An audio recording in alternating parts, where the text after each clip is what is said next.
Hey everyone, and welcome to This Explainer. Today, we're unpacking some seriously profound wisdom hidden inside one of the most beautiful pieces of English literature ever written. We're talking about the great romantic poet John Keats, and a masterpiece extract from his famous work, Endymion. You know, if you've ever wondered what true beauty actually is, or how we manage to find hope and joy even when life just gets incredibly difficult, well, you're in the right place. We're going to break down Keats' brilliant theory on how beautiful things bring us this everlasting joy, hope, and peace, and why they're just so essential to our human experience. Okay, let's dive into this with what is probably one of the most famous opening lines in literary history. Keats writes, "A thing of beauty is a joy forever. Its loveliness increases. It will never pass into nothingness." I mean, wow. Keats is literally laying down a central thesis right here on day one.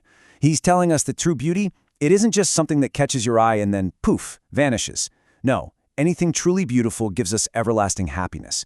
Its beauty doesn't fade with time. It actually grows stronger. It increases in our memories. It completely defies nothingness. So moving into section 1, defining true beauty, the everlasting source. Keats starts off by proving that beauty isn't some fleeting physical trait, but a permanent, everlasting source of comfort. It's really not just about what we see, it's about what we carry with us. And he introduces this absolutely beautiful concept here by comparing beauty to a bower. Now, a bower, literally speaking, is a pleasant, shady place under some trees, but Keats is using this to show how beauty acts as a sanctuary. Think about it. When the world gets chaotic, and we all know it does, a beautiful memory or a gorgeous piece of nature acts like a mental retreat. It's this quiet, peaceful space that offers us comfort and a place to just rest our minds, really, throughout our entire lives. Which brings us to section 2, surviving sorrow and disappointment, the reality of human struggle. Now, Keats was a romantic poet, sure, but he wasn't blind to reality. He knew, just like we do, that human life is undeniably full of problems, sadness, and some pretty bitter disappointments. And to really grasp why beauty is so absolutely crucial, we first have to validate that human struggle. He uses a very specific 19th century term here, pall. A pall is a dark covering heavily associated with sadness and grief. He writes that a pall often falls over our dark spirits. In our modern lives, we might call this burnout, depression, or simply that heavy sadness that sometimes clouds our days. This establishes exactly why we desperately need beauty. Without it, we're kind of just stuck under this dark covering. He goes even further, describing the despondence, which is sheer hopelessness, and the spite or bitterness that can really infect the human heart. It asks a massive question, doesn't it? Like, why do we still enjoy life even after such severe disappointment and sorrow? Well, Keats promises that despite this heavy hopelessness, there is a mechanism to remove the darkness from our hearts. There's an antidote. And that leads right into section 3, how nature heals us, lifting the pall. Now, what's really interesting here is that Keats positions nature not just as, pretty scenery, but as the ultimate active healer for our dark spirits. Nature is literally the medicine that lifts that dark pall. On one hand, we've got our human suffering, the spite, the hopelessness, those dark spirits we just talked about. But to combat this, Keats introduces the concept of a flowery band. He suggests that every single morning, despite the sorrow of the previous day, nature's beauty acts as a symbolic chain that literally binds us back to life and hope, just pulling us right away from despair. Let's look at how this builds into some specifics. Because Keats doesn't just leave it at a vague idea of nature. Oh no, he gives us a vivid prescription of nature's healing wonders. He points to the sun and the moon, the steady, grounding presence of old and young trees. He mentions daffodils, those bright yellow spring flowers that completely signal rebirth. He talks about clear streams, which he calls rills, and those sweet-smelling wild musk roses. These aren't just background decorations, right? These natural wonders actively refresh our minds and physically fill our hearts with happiness when we actually stop to pay attention to them. He brilliantly describes these natural elements as a cooling covert. Imagine you're walking in unbearable, blistering heat, which, metaphorically, is the heat of our daily struggles, the friction of our anxieties. Nature, and beauty itself, provides this cooling covert. It's a shady, refreshing escape. It's a necessary mental retreat that cools us down and allows us to just catch our breath when life becomes totally overwhelming.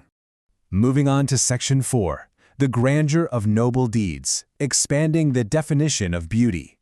So, Keats makes a really fascinating pivot here, noting that beauty is absolutely not limited to nature alone. Humanity has its own profound beauty. So, the crucial point is how Keats defines grandeur, which means greatness or magnificence. He speaks of the grandeur of the dooms, meaning the fate or the destiny of brave people. Keats is saying that the inspiring stories of courageous individuals and their noble human deeds are just as beautiful as a sunlit forest. The sacrifices people make for love and kindness, that acts as eternal beauty too. Hearing these stories gives us the strength to keep going, and it inspires us to become better human beings ourselves. Which brings us to Section 5, an immortal fountain of hope, the eternal source. And this brilliantly illustrates Keats's grand resolution, where he ties everything we've talked about together, nature, bravery, memory, into one massive, eternal source. He compares beauty to an immortal fountain flowing from heaven. It's this everlasting, life-giving force just pouring down upon us. This means beauty isn't just something we stumble upon by accident. It's a continuous gift that fills our lives with happiness and hope. It is exactly what makes life truly meaningful, allowing us not just to survive our sorrows, but to actually deeply enjoy our existence despite it. Now, Keats achieves all of this emotional impact through some incredible craftsmanship. Let's quickly map out the poetic devices he uses to build this healing masterpiece. He uses a direct metaphor right at the start, equating a thing of beauty to eternal joy. Then there's alliteration, like the crisp, repetitive sounds in cooling covert, to make the words physically feel refreshing to say. His imagery, the vivid descriptions of the moon, ferns, and streams, it creates these crystal-clear pictures in our minds. And his symbolism, like the flowery band, perfectly represents our active connection to hope. These tools are exactly how he builds that immortal fountain for the reader. So, to summarize this profound source material, Keats is ultimately teaching us that beauty is much, much more than just physical appearance. True beauty is found in nature. It's found in kindness, in love, in courage, and in the noble actions of others. It's that core goodness that remains with us forever, offering us a shady bower to rest our minds and acting as the vital medicine that helps us overcome our deepest sadness. Which brings us to our final thought for this explainer. Keats wrote these words back in the 19th century, but honestly, they are a direct challenge to us today.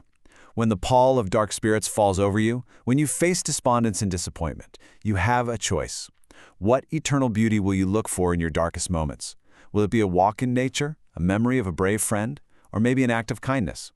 The beauty is out there, flowing like a fountain, just waiting to bind you back to life. Thanks so much for exploring this with me today. And hey, keep looking for that beauty.